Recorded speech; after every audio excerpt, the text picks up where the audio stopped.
Salut à tous, c'est Sakura Wars, nouvelle vidéo tuto guide sur Fallout 76, 76, 76. Alors, cette vidéo guide, je vais vous expliquer quels sont les objets, les essentiels, les choses importantes à avoir quand on débute le jeu, quand on sort de l'abri. C'est parti. Tout d'abord, quand on sort de l'abri, il y a des artisanats que vous allez vous posséder directement à la sortie. Quels sont ces artisanats? Ils sont juste derrière moi. Je vais vous les montrer. Quand on sort de l'abri, en fait, on va vous donner des artisanats parce que vous allez devoir crafter certaines choses, même si depuis la dernière mise à jour qu'ils ont fait, c'est que maintenant vous sortez, que ce soit sur n'importe quelle plateforme, avec un sac à dos, un strict minimum en matière d'armure et aussi des armes. C'est pour ça que quand on sortait de l'abri, c'était très important d'obtenir ces établis important pour le craft, l'établi cuisine, l'établi d'armes et l'établi d'armure. Pourquoi? Parce que directement quand on sort de l'abri, il vaut mieux s'équiper en armes et en armure pour pouvoir résister aux dégâts, etc. Et aussi pour la cuisine parce que à l'époque, avant leur mise à jour, dans Fallout, on devait manger et boire parce que la jauge de faim et de soif avait une utilité dans le jeu. Maintenant, la jauge de faim et de soif n'a aucune utilité maintenant dans le jeu. C'est juste pour garnir maintenant. Vous avez aussi des autres établis importants comme l'établi de bricoleur. Celui-ci va être important parce que si vous avez des armes, qu'est-ce qu'il faut encore en plus? Ce sont des munitions. Vous n'avez pas de munitions, vous n'allez jamais tirer sur des mobs ou des adversaires. C'est pour ça que vous aurez besoin aussi de cet établi qui va se débloquer au fur et à mesure des quêtes que vous allez faire dans l'histoire. Comme pour l'établi de chimie aussi, puisque vous allez avancer, vous allez déverrouiller des établis, même celui de chimie. Par contre, cet établi, donc poste d'armure assistée, celui-ci, il faut que vous fassiez une quête importante pour obtenir les plans. Vous n'allez pas seulement obtenir que le poste d'armure assistée, vous allez aussi obtenir une armure qui va avec, c'est l'armure extravatrice. Tout simplement, il suffit de faire la quête qui se trouve en bas de la map, siège de Garahan Mining, et la quête s'appelle Miracle Minier. Je vous ai parlé bien sûr d'un établi de cuisine, mais vous pouvez aussi avoir vos aliments pour pouvoir crafter vos recettes de cuisine dans l'établi. Il suffit de faire ceci. Plantez vos cultures, soit si vous possédez les sols spécifiques. Attention, quand on est joueur débutant, les sols que vous voyez là, on les obtient seulement après le raid de l'abri pour l'or. Sinon, vous n'avez pas ces sols-là. Ça se vend ici à Fondation auprès du vendeur qui échange contre des lingots. Ces sols-là sont vendus chez ce marchand. Donc si vous n'avez pas fait le raid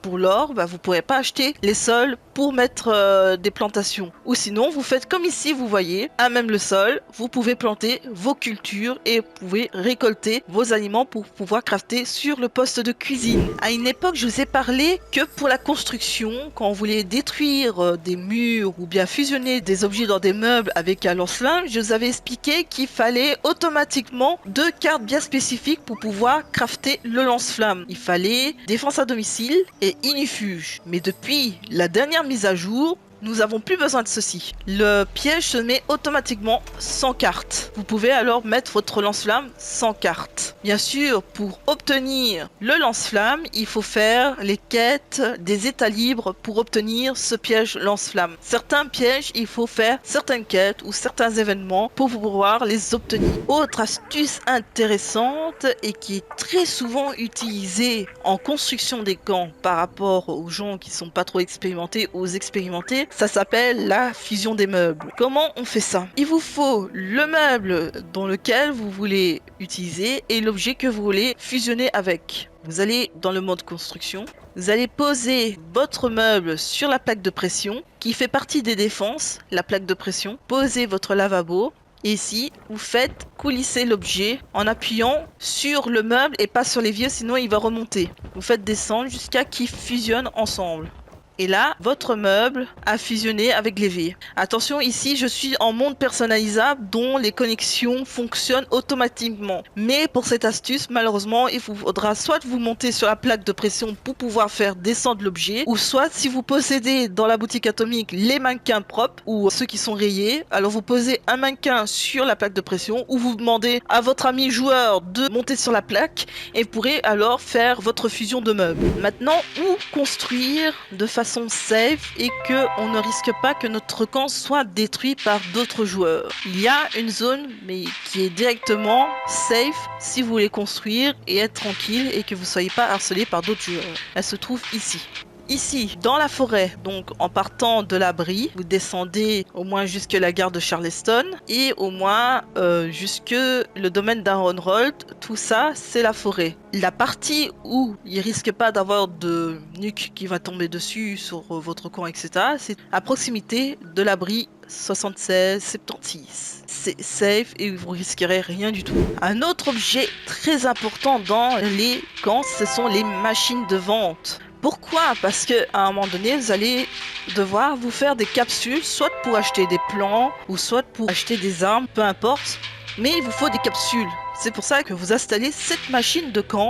Donc cette machine qui va vous permettre de vendre divers objets, des armes, des drogues, tout ce que vous voulez. Attention avec les prix aussi. Et surtout si vous achetez chez un joueur, faites attention aussi au niveau des prix. Parce qu'il y a beaucoup de joueurs qui arnaquent les autres au niveau des prix des objets qu'ils vendent. N'oubliez pas que si vous voulez connaître le prix d'un objet, allez sur FED 76. Là, vous aurez tous les véritables prix des objets ou des items que vous voulez posséder pour éviter toute arnaque.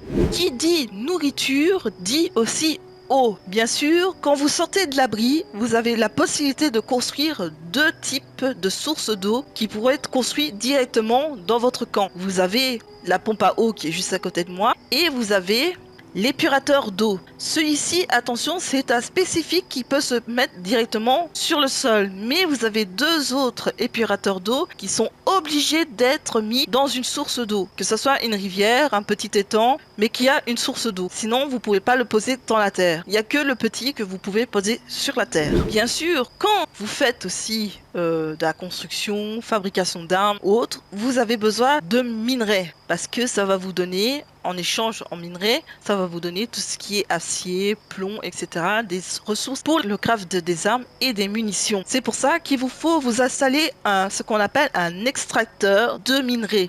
L'extracteur de minerais va se poser là où vous trouvez une espèce de trou où il y aura un nom d'un minerai qui sera implanté dedans. Là, vous pouvez construire votre camp dans cette zone, vous posez votre extracteur dessus et surtout, n'oubliez pas de le verrouiller. Car ici, les joueurs n'hésiteront pas à prendre vos minerais si vous ne le verrouillez. Si par exemple, vous avez des capsules, mais vous voulez améliorer votre camp. Dans la dernière vidéo, je vous ai parlé d'une astuce, c'est que si vous avez des capsules, allez ici. Entrée nord de White Springs, mais avant ça s'appelait centre commercial de White Springs. Là, vous allez trouver deux robots vendeurs bien spécifiques qui vous vendront des plans de déco, que ça soit table, lit, chaise, lampe, tout ce qui concerne la déco, même des tableaux, pour améliorer la déco de votre camp. Au lieu de commencer directement par les atomes et la boutique atomique avec de l'argent réel, vous pouvez alors d'abord passer par le centre commercial de White Springs et dépenser vos capsules d'abord dans les décos in-game, avant de faire boutique atomique. C'est plus intéressant et pour ma part, je trouve qu'il y a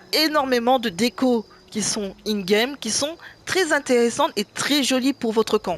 Ah oui, une autre astuce intéressante aussi pour les constructions quand vous débutez aussi. Si vous n'avez pas tous les plans de certains événements saisonniers ou même d'autres événements classiques, et si vous connaissez d'autres joueurs qui jouent avec vous à Fallout, mettez-vous en équipe privée et celui-ci pourra construire tout objet obtenable dans les événements éphémères, comme par exemple le barbecue de Graham, Fastnatch, etc. et même les événements classiques. Attention, seuls les objets qui ne possèdent pas un logo atomique peuvent être posés par votre coéquipier dans le jeu. Tout ce qui est non boutique atomique, c'est-à-dire tout ce qui est événement. Comme vous pouvez voir derrière moi, si vous avez besoin d'éléments et que malheureusement vous avez raté l'événement, vous pouvez demander à un ami de vous aider, pour construire votre camp. Il y a aussi une astuce aussi importante pour certains générateurs, le camouflage de générateur. Donc pour camoufler ce genre de générateur, il vous suffit d'un piège bien spécifique, c'est le piège trap.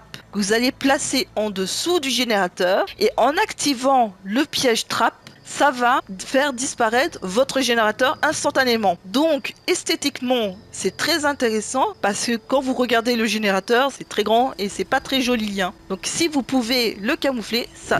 Et c'est ici qu'on va s'arrêter là. N'hésitez pas à liker, commenter. Si c'est pas encore fait, abonnez-vous à ma chaîne YouTube. Je suis en live sur Fallout, sur Twitch et le samedi sur YouTube à 19 h. N'hésitez pas à me faire coucou et je vous dis ciao ciao.